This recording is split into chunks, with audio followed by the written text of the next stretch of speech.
पर उतरे daily wagers. आज जो श्रीनगर में डेली वेजर्स के बच्चे करेंगे प्रदर्शन। 3 मार्च के बाद किया हड़ताल का ऐलान। सरकार पर वादा पूरा ना करने का आरोप लगाया गया है। तो जम्मू कश्मीर में सड़कों पर उतरे हैं डेली वेजर्स और आज श्रीनगर में डेली वेजर्स के बच्चे प्रदर्शन करेंगे।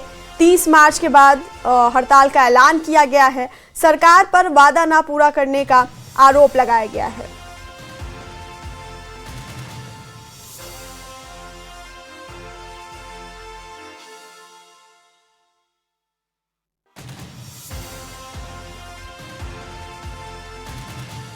डेली वेजर्स और आज श्रीनगर में डेली वेजर्स के बच्चे प्रदर्शन करेंगे। सरकार के खिलाफ ये प्रदर्शन किया जाएगा। सरकार पर वादा पूरा ना करने का आरोप लगाया गया है और 30 मार्च के बाद हड़ताल का ऐलान किया गया है। तो बड़ी खबर आप तक पहुंचा रहे हैं, जहां श्रीनगर में डेली वेजर्स के बच्चे सड़कों पर उतरेंगे, प्रदर्शन करेंगे। सरकार के खिलाफ ये प्रदर्शन किया जाएगा और सरकार पर वादा पूरा ना करने का आरोप लगाया गया है।